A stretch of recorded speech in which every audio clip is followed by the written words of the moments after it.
Business Foundations for Mums, with me, Kate Butcher, is the podcast to listen to if you are a mum who is ready to launch your business, not sure where to start, or wanting to turn that sideline into something more serious. It will be full of practical tips, mindset advice, and inspirational and honest interviews with mums who are juggling business and motherhood, supporting mums in business to turn your dream into a reality.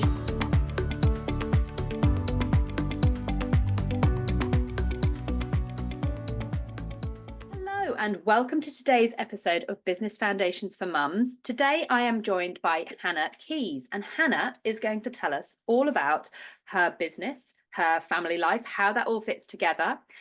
Welcome to the podcast, Hannah. Thank you so much for having me, Kate. Thank you. So can you start off by giving us a bit of an introduction? Yes, so my name is Hannah and I am a mum of one. So a bit of a background about me. I actually worked in healthcare for 12 years. That was all I'd known. I'd always been an employee. And then it wasn't until I had my son that it kind of made me reevaluate my life and actually what my priorities were, where I wanted to focus my time and my energy. And that led me down a path of actually starting my own business and really kind of taking leadership in my life. That sounds really weird because I thought I was, but it wasn't until I kind of stepped outside of my comfort zone that I really allowed myself to focus on what it was that I wanted to prioritize. Absolutely. So can you tell us about the business that you started? Yeah, so I've actually started my own business. I'm an affiliate with Enagic, which is a direct sales company, and we share products for health and wellness. And it is, I think, a business that a lot of people have preconceived ideas about. If I'm honest, like the sales industry for me, I was like never going to do that. It wasn't on my radar at all. But having gone into it, it has given me so much freedom. And actually, when you realize it's about helping other people in giving them the time and their energy back to do the things that they love, like it's such a powerful way to work. And I get to work with such incredible people as well, which I find so rewarding. Fantastic. Interesting that you said that you'd always sort of thought you wouldn't go into a sales role, that it was something you never thought you'd do. What was it that changed your mind and that made you go down that route as opposed to looking at other business options? So for me, as I said, I was always an employee. Again, I'd never thought I would be working for myself. Like I was, turn up work, do I say 9 to 5. We were doing shifts in the hospitals, but that was all I knew. So starting a business by myself felt very daunting. But once I knew that I kind of wanted a bit more autonomy over the way I was working, I knew that was probably the route I was going to have to go down. But I was like, I either have to set up my own business or design a product that I want to sell. And all of those things would have taken me so long to have to figure out. And, it takes years, doesn't it, sometimes to get a business off of the ground. And for me, my son is 2. So I was like, these years are the years I actually really want to spend time with him. I don't want to have to be putting in 50-hour weeks. I don't want to have replaced one job for another huge commitment.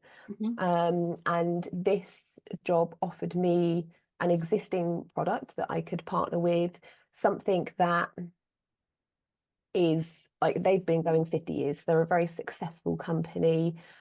It's medical grade. So I was like, I have the product already. I also don't have to do any stock, any, inventories, nothing like that.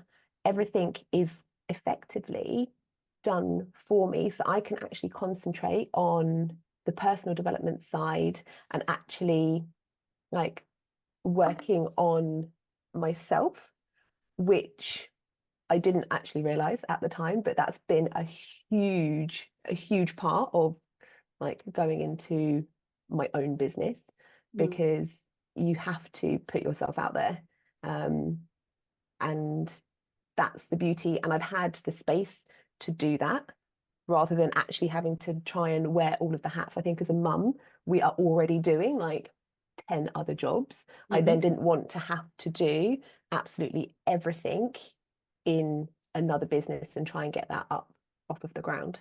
So effectively, this was almost like a happy medium for you between that employed world and that starting a business and all the work that would take. This was somewhere in between where you had a lot of the work already in place, or a lot of the elements already in place for you, and you could almost pick up and run with it. Yeah, definitely. And I think the pull for me as well, like there are so many people in this business who are mums themselves, and I could see how it fitted around their life so well. And I was like, well, if it works for them, like it can work for me as well. So yeah, definitely a happy medium. Yeah, definitely. And are you able to tell us a little bit about the products that you sell? Yeah, so the main, like the flagship product is a water ionizer. So that is, and it's a Japanese company. They are the only product on the market that has medical grade certification. It was actually initially produced for hospitals, and then they've rolled out worldwide for people like in their homes. And it's a system that not only filters the water, because obviously we know tap water is not so great, bottled water is not very great. So we really need to improve the quality of the water that we're drinking, because our body is over like 70% water. It's really important that we are hydrated, because we know that if we're dehydrated, that causes so many other illnesses. So it filters the water and then it produces molecular hydrogen. And that is actually the most potent antioxidant known to man. And it really, because the particles are smaller, it allows your body to detox and yeah, hydrate on that cellular level. So there's that, the water technology. They also have a shower filter, which, because again, our skin is our biggest organ, so we don't want to be showering in all the chemicals, so it gets rid of all the chemicals and mineralizes the water that we then shower in. And they also have just released an EMF harmonizer.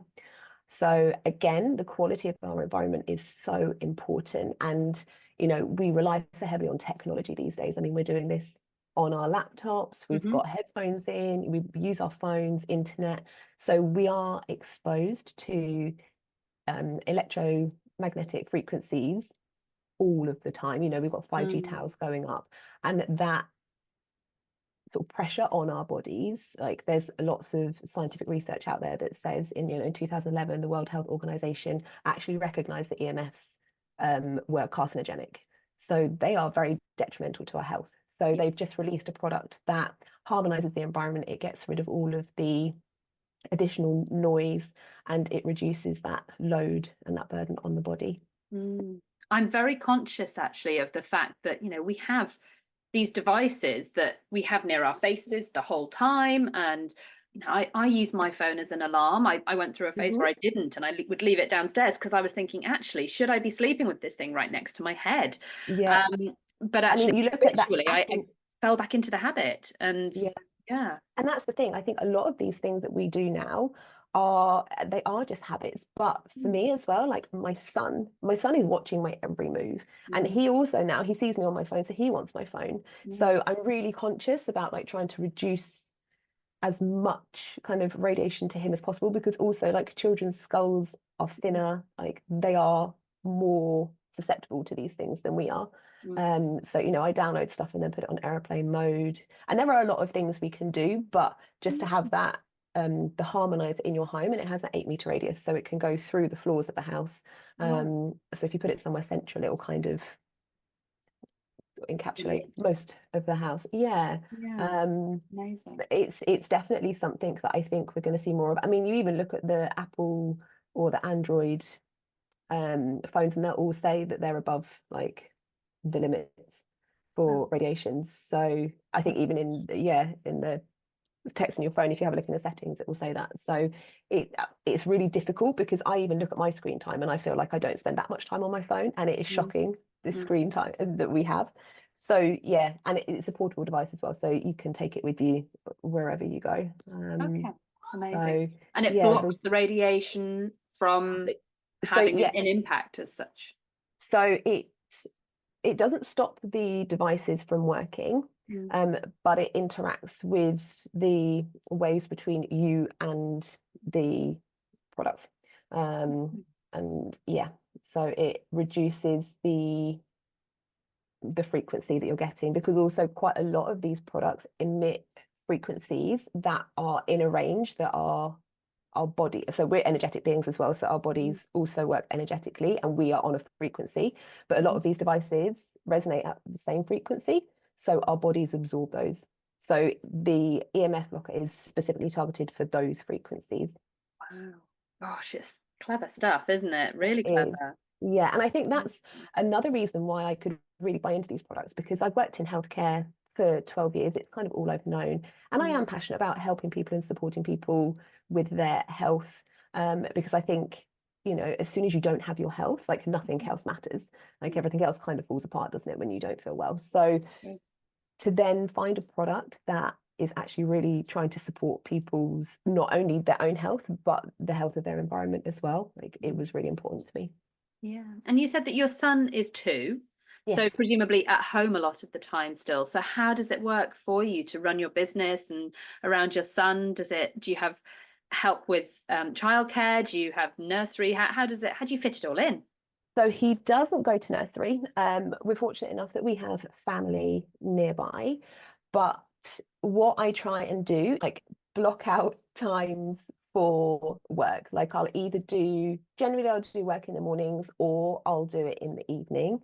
But the beauty of this business as well is it's not something that requires me to spend like 7 hours a day, like, chained to a laptop. I can go out and, you know, do social media posts on the go.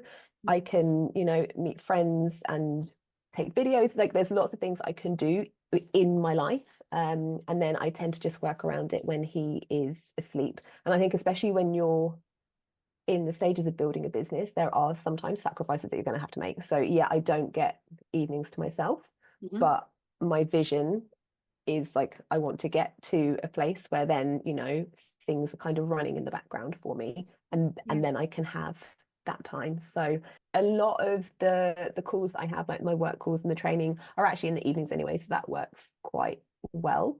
But it just requires me to have to try and plan my time ahead, so I know when I've got sections of time that I can kind of do things in. Absolutely. Are you a natural planner? Yes. Yes. But yes, yeah, I am. I'm very organized. A lot of people have said to me in the past that I'm a control freak. So yeah, perhaps this works in my favor.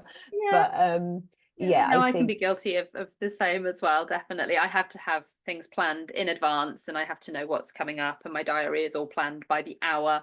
And if I've got, you know, an hour between different calls or different things that I'm doing, then that hour is booked out to do a specific task. It might be my hour to do social media, or it might be my hour to create some content for a workshop I'm running, or whatever it might be. But every hour has a purpose in my diary. So yeah, definitely. I think it's really helpful as a business owner to be able to do that, I think. yes, definitely. That was actually going to be the answer to your question about the tool that is most important. And I was going to say that a little bit more.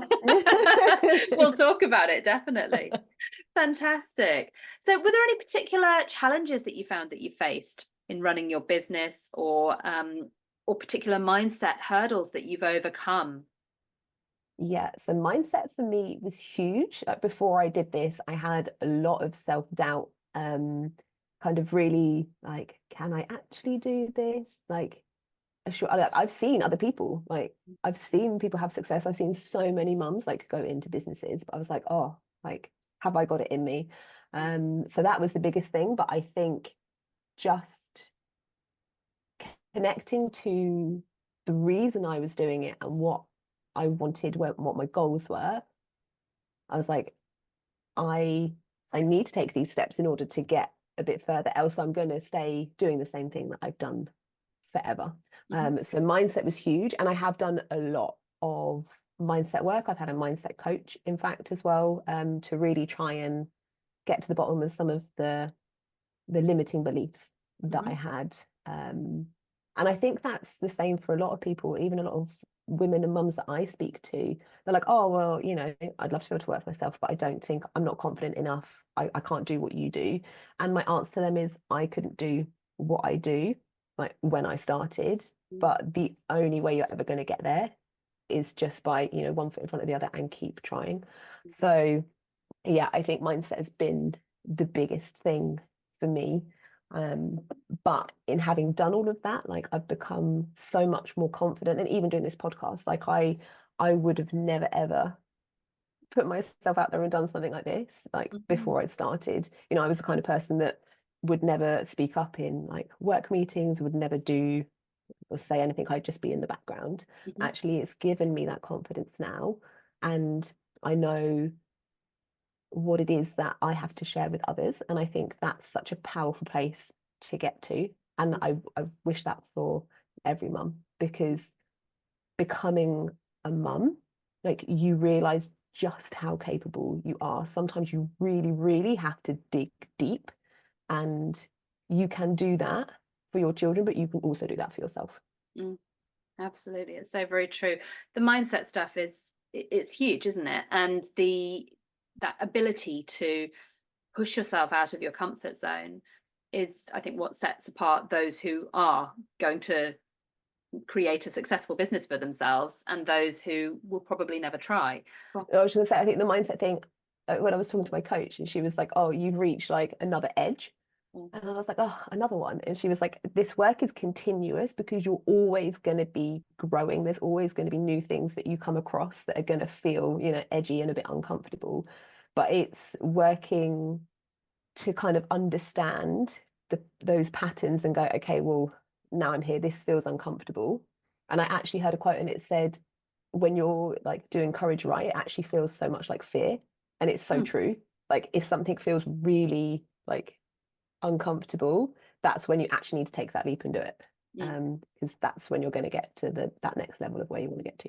Absolutely. Yeah, I think it was on the podcast that was released last week, possibly, with another Hannah Martinig, and she actually said this sort of similar, that actually the emotions of fear and excitement, they're the same emotion, they're just looked at from opposite sides of the coin, I suppose.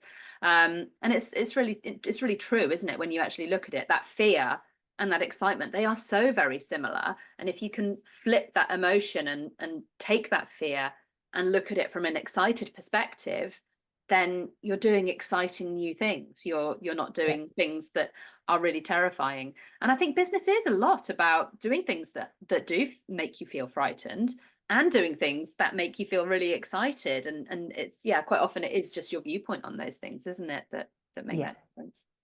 Definitely. And I think it's really important as well. Like I think as well, like sometimes working on your own business can actually be quite a lonely place. Like you're at home all day, you know, doing your own things. But if you can get a community of like-minded people that can actually, you know, be your cheerleaders if you're having a bit of a wobble, or you're not sure you can do something, that again becomes so invaluable. And I think that's probably another really good reason, from your perspective, being part of a wider organization or an affiliate team. You have other team members around you, don't you? Yeah, definitely. I mean, I've got my sort of closer team, and then we've got our wider team, and then the global one too. So there's so many people that I have to call upon, and that kind of help guide us. And it's really nice because they've been there, they've done that, so they can actually share their learnings with you, and then, you know, collapse timeframes because you're not going to make the same mistakes that they've done. Absolutely. And equally, I met you because you came along to the networking meeting that I co-host in Aylesbury.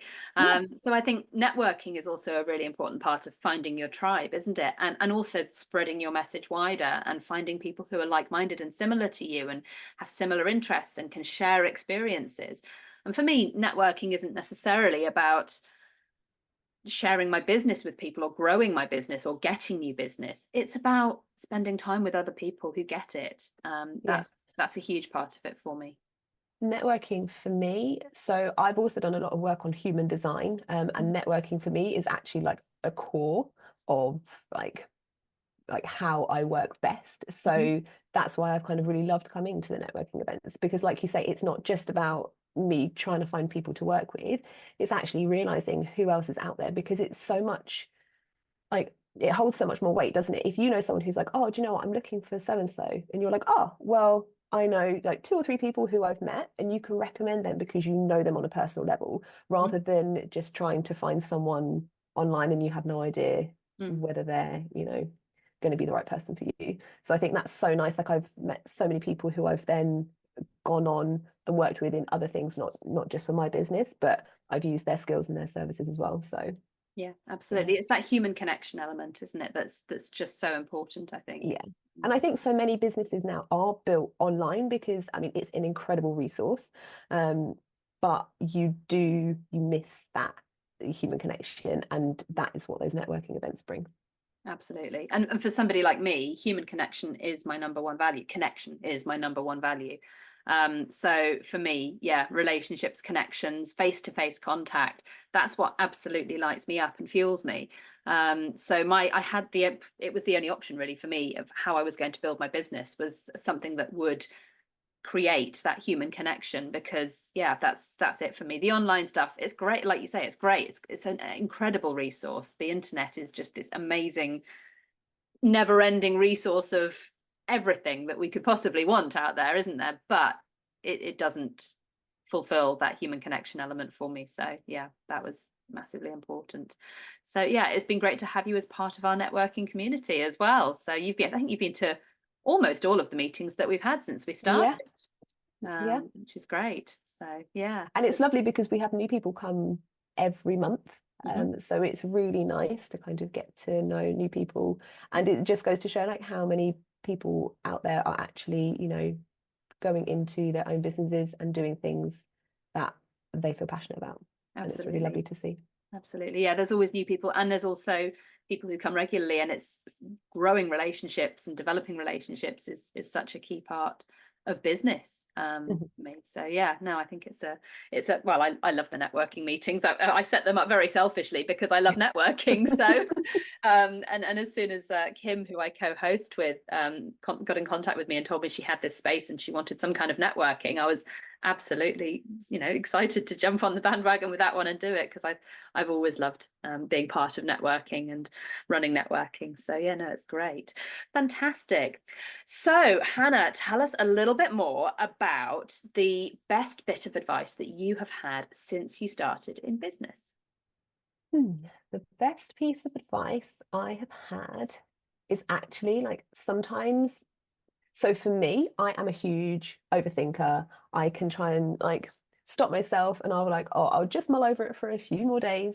And actually the best thing for me is just making a decision and going with it. Like, I have been guilty of trying to make the right decision or the perfect decision, and inevitably that doesn't exist. So once you make a decision and you just keep moving forward, just do a little bit every day, because I think so often when you start a business, you have like the big goal, the big vision that you want to get to, and sometimes like starting a business, it doesn't happen overnight. No one has overnight success. It is the things, the little things, the habits that you do every single day that are building blocks in that business. So sometimes it can feel like you're not actually, you know, you're spinning wheels, you're not getting very far, but it is that, like, those little steps, because waiting to feel ready and waiting to make decisions, like, they're all kind of the same thing. You're just putting those things off. But actually, the sooner you start and the sooner you make that decision, like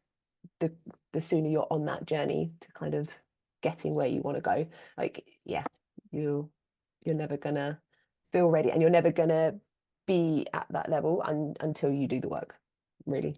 No, it's so very, very true. I think that's brilliant advice, actually, because yeah, I think we've all been guilty, haven't we, of putting off something until the right time. And I mean, things like, you know, the amount of times I've heard people say that about having children, it's not the right time. In the end, you have to just jump in and have children, because otherwise, if you were waiting for the right time, you know, your body clock will have passed and it will be too late. Or starting a business similarly, so many people say, well, it's not the right time at the moment, I've got to wait until this, and I've got to wait, and there'll always be another reason why you've got to wait. There'll always be something else. There'll always be there'll never be a right time. So just jumping in and doing it is such a good piece of advice. I am a real, I wouldn't necessarily say overthink. I'm a researcher. I have to research every possible avenue, and it does get in the way. It does mean that things don't always get done. So yeah, it's something that I've had to really use that Sheryl Sandberg quote, "Done is better than perfect." I've got it up on my wall actually up there, because it's as a constant reminder. Because actually, I have to do it, because if I wait for the perfect time or the perfect resources or the perfect option, it'll never happen. So it's got to just get done. And sometimes, yeah, starting, you actually come up with other solutions and, you know, other questions, and you may end up like going on a slightly different path, but you wouldn't have found that path if you hadn't have started. So sometimes it's that old thing, isn't it? You don't need to see the whole staircase, you just need to see the next step. So that's absolutely fantastic. That's amazing. Thank you so much. And do you have any particular tools within your business? And again, I'm going to caveat this and say, I have said to Hannah, please don't say Canva, because everyone always says Canva, but do you have a particular favorite business tool that you use? So I would actually say my diary, and I know we touched on this previously, but when I was like, oh, I'm going to start my own business, like I'll have all of this time, but all of a sudden, you know, life things happen. You've got to go to the food shop, you've got to go and do school runs, or whatever it may be, and your day is all of a sudden gone and you haven't actually done the things that you wanted to do. So I think it's been really important to kind of set out my diary and do my kind of goals on a weekly basis and where I want to get to, and then break it down into 3 steps. So at least in that day, if I get those 3 things done, you know, it's not overwhelming. I don't have like everything to think of. So it breaks it down really nicely. And like you said, break it down into chunks of time. Like even as far as like, okay, well, in this slot, I'm going to do the washing and the meal prep or something like that. So everything is written down, so I don't have to like try and do things on the fly or think about too many things, because that's again when I just get into overwhelm and I'm like, oh, I've got too much to do. So yeah, actually really breaking down like the hours of the day and knowing when I'm going to do certain tasks has been really, really helpful. And I know it seems like such a basic thing, but for me it's actually helped massively, rather than just thinking, well, I've got a whole week and I'll get all of this done and I'll just fit it in and around. Yeah, that's been the biggest thing for me. You say it seems like a basic thing. It might be a basic thing, but it's a basic thing that a lot of people do not do. And then if you haven't planned and you haven't decided what you're going to do, you don't really have anything to measure your successes for the week, and you don't have maybe an idea of whether you're moving in the right direction for your long-term goals. And it is so important. Planning, preparing, setting those weekly goals, I think, is really important. And those also, daily tasks, I think, I don't know about you, but for me as a mum, you know, you said yourself, it might be that, you know, it's getting a load of washing done. For me, quite often, the tasks that I set myself for a day might not be business tasks during, I mean, it's half term at the moment. I don't know if don't know how much the children have been audible in the background today. They've definitely been making some degree of noise. But for half term, quite often, you know, my goal is just to survive the day, make sure the kids are fed and the house is relatively tidy and a load of washing has been done, and that's it for the day. A lot of the time during the holidays, it is just about surviving the holidays. It's not about getting lots of work done, and if I can get a bit of work done on top of that, it's a bonus, you know. So yeah, absolutely. And I think for me as well, like I'm my worst self-critic. So if I'd had a day like that, I'm like, well, I've done nothing in my business. I haven't done this or I haven't done that. And then it would be this, you know, I'd go into a negative mindset again. And actually, if I know that I don't have to spend all day on these tasks, it takes that. I know I've been productive and I've done the things that I kind of had set myself out. Yeah, absolutely. One tip that I heard on a podcast years ago, actually, and I thought it was absolutely brilliant, and I have incorporated it into my list planning, I suppose, my list making now, is that particularly at those really busy times, particularly when you've got the kids around the whole time or whenever it might be, to write some things on your list that are things that you're going to do as a matter of course anyway. Have breakfast, pop a load of washing on, walk the dog, brush my teeth, all of those things that are going to happen as a matter of course.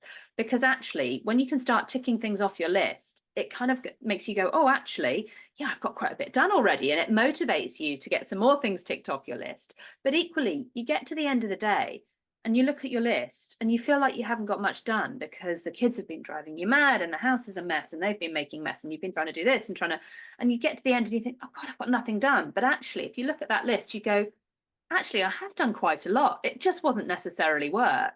And as mums, we do have a lot to do.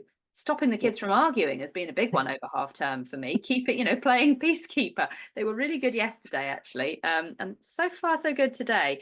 But yeah, sometimes, it is about playing peacekeeper for the kids for half the day. Yesterday, it was about stopping the dog from barking all day because there was house viewings at a house next door. And the dog was up at the window barking all day. And, I didn't get a lot done work-wise, but still that there was actually quite a lot that you actually do achieve on a daily basis as a mum. And I think but we don't, absolutely. And I'd say one other thing that I found really helpful, because I am in danger of procrastinating. I'm like, oh, I've got an hour now, I'm going to sit here, and then I've scrolled on social media for a bit and all of a sudden I've got half an hour. So what I do is I actually set like a timer for 20 minutes, and I'm like, right, for 20 minutes I'm going to sit and do this, and once 20 minutes has passed, like I'll just stop that and put that away. But what it does is kind of just, it actually encourages me to just sit down and actually get the work done rather than doing something else that's probably not all that valuable.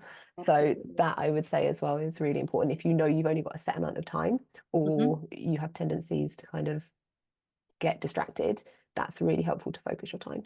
Absolutely. Have you come across the Pomodoro technique, which is effectively what you've just described? Oh, and I didn't know that there was the Pomodoro technique, it was created by an Italian guy who had, if you remember, those really old-fashioned 70s tomato shaped egg timers where you would twist it in half. So that was his Pomodoro, and he would set it, and he worked out that the optimal time that we can work is 25 minutes. So he would set it for 25 minutes, and after 25 minutes our brains start to get distracted.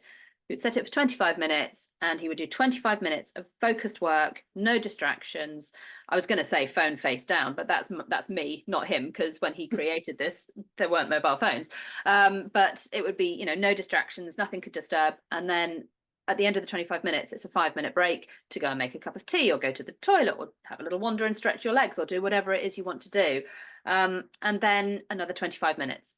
And it should be, the way that it's done, if you do it correctly, it should be that the task you do, you should never do the same task on 2 consecutive 25-minute periods. You can alternate. So if you've got 2 big tasks that need doing, you do task 1, task 2, task 1, task 2.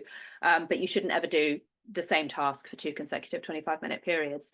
And then after 4 sets of 25 minutes, or 4 sets of 30 minutes, I suppose, once you've done your 5 minutes as well, then the 4th break is a 30-minute break. And then you repeat the cycle again throughout the day. And it works really well. And I've actually got a Pomodoro app on my phone. It's called Focus Keeper, and it's a really good app, and it counts it down and it gives you a ping when your time is up and you wander away, and it gives you another ping at the end of your 5 minutes. But you can set it so that if actually you find 20 minutes works for you, you can change it to 20 minutes. So it'll do 20-minute cycles instead of 25 minutes and so on. So yeah, it is an actual technique. There we go. That has that you've been using but not realized it. So it's a really useful technique just for really keeping you focused. And I find if you've only, like you say, you've only got that time to get this much done, then it's, I suppose, Parkinson's law, isn't it? You fill the time you've got. If you've got 2 hours to get a job or half an hour to get a job done, you will take the amount of time that you have. So well, I was listening to a podcast the other day and they were saying exactly that. They were like, what you can do in a week. She was like, I actually set like daily tasks for my team, because she was like, I'm not going to give them a week because then they'll take a week. And she was like, it's amazing, like the momentum that we get because we are working so much more efficiently. So yeah, I think that works like across the board. Yeah, absolutely. It's brilliant technique. Yeah, that's 2 fantastic tools there. Using your diary to plan your time and to plan your goals for the week, I think, is really good. And also using some focus time, I think, is a really good one as well. Thank you for those 2 tips. I think they're invaluable ones, Hannah. Thank you. And do you have a favourite book as well that you think that you would recommend for other mums in business? So we've got a lot of books actually that we are kind of making our way through within the team that I work in, but I would say one to kind of start with would be Rich Dad Poor Dad by, I think it's Robert Kiyosaki. Yeah, one of my favorites. I honestly thought I was pretty good with money until I started, set up my own business, and you have to get into that mindset of like investing. Like I always kind of wanted to dabble in investing, but it seemed a bit scary, because there's no guarantee on that return. But you almost have to invest in order to kind of get further, where you want to be. And it's kind of made me realize like where all of, again, limiting beliefs around money, like scarcity, and actually how money works in the world that we live in and how we can use it to our advantage. So it's really, I had to do a lot of mindset work around money as well. So I found that one really useful. Yeah, it is a fantastic book. And he's also got what's the other book that he's written? There's something Quadrant. He's done another one which I also found really useful, which effectively breaks down the 4 ways of making money. There's the employee, who is an employee. There is the self-employed mindset where you have to effectively work hours for money, but it's still your own business. There is then the business owner who leverages what they do, and they then start to outsource. They come up with a process, or I suppose, or a formula that works, and then they replicate it and they grow that, and actually they can then step back, and the money continues to make itself. And then there's the investor, where ultimately with the investment, then the money will start to make itself. The money that you invest is what makes you more money. Robert Kiyosaki, and he's got some fantastic books. And Rich Dad Poor Dad was a real life changer for me. It was a big factor in my investing journey as well. And I think it changed my understanding of cost versus investment, because you look at something and you're like, well, this is a lot of money, to start or invest in or whatever, but actually you look at the value of that, it changes it. Like if you are just looking at the cost, then you're looking at it almost from the wrong perspective. Yeah, absolutely. And actually the storyline that runs through it with the 2 dads is just, I think, so powerful, because it just shows those 2 completely different mindsets to money, doesn't it? And the employee mindset versus the entrepreneurial mindset, and they're just so very different, the ways that they perceive money. And I think a really key lesson as well, the education system that we're sort of pushed through doesn't necessarily lead to financial success, but actually the alternative route can be really lucrative potentially. And the other big lesson, sorry, go on. No, I was just going to say, I think it depends very much on as well how you've been brought up. Like no one really in my family has been an entrepreneur. They haven't owned their own businesses. So all I've known is the employee, like the PAYE, like that was all I knew. So actually you kind of follow in those examples that you're set. And sometimes you kind of need some sort of information externally of kind of understanding how it works, or it could work better in your favor for doing it a different way. And I think that's really helpful, because otherwise I probably would have just stayed as an employee and been trading my time for money. Absolutely. I think the other big lesson that jumped out from that book for me as well, which I absolutely loved, was the whole concept of, somebody who's entrepreneurial will look at things from a very different perspective. There is that viewpoint of, here's something that I really want, but I can't afford it, or here's something I really want, how am I going to get to that goal? And it's just it's that very different perspective, isn't it? That entrepreneurial mindset of, I can't afford it, so how am I going to make the money to be able to get that investment that I really want, that's going to actually help me to grow longer term? And I think that's very much the Richard Branson mindset, isn't it? That's something that you see he's those very things famous for. as an encouragement rather than like you're discouraged because you're like, well, I can't afford it, so it's not for me. Absolutely. No, it was an incredibly powerful book, and one that it had been on my reading list for quite, I don't know, 3 or 4 years, and I just didn't read it for ages, and I was like, oh, I'm not sure if that's the right book for me. And then when I read it, I was just so annoyed at myself for not having read it sooner, because it was such a powerful book. And I did try and get my husband to read it, and I listened to it on Audible. I kept sticking it on in the car when we were both in the car, and he wasn't actually that interested, which is a shame. But no, it definitely had a powerful impact on our investing journey as well, and the fact that we decided to go into property investment as well. So it's a fantastic book, a really good one. Wonderful. Thank you for the advice, for the book tips, for the tool tips. Lots of really valuable insights today, Hannah. Thank you so much for that. Is there a way that people can find you if they want to find out more about you and what they do and your business? How can people come across you and find you? So I'm on, so my main platforms are Instagram and LinkedIn, Hannah Keys on LinkedIn or Hannah L Keys on Instagram. And send me a message or give me a follow, and Fantastic. I'll be sharing information about the business and the lifestyle and kind of health and wellness as well. Fabulous. And we'll make sure that those links are in the show notes as well, so people can find you really easily. Thank you so much, Kate. Fantastic. It's been really lovely to chat to you today. Thank you so much for taking the time to talk to me. I'm so pleased that my children have been quiet in the background today, given that it's half term that we're recording. It's been really great, and hopefully I look forward to seeing you at our next networking meeting as well. So I will be there. Thank you so much. Thank you. Take care. Take care. Bye. Thank you for joining us here at Business Foundations for Mums. You can find all of our episodes, show notes and blog posts at businessfoundationsformums.co.uk, and you can follow us on Instagram or Facebook.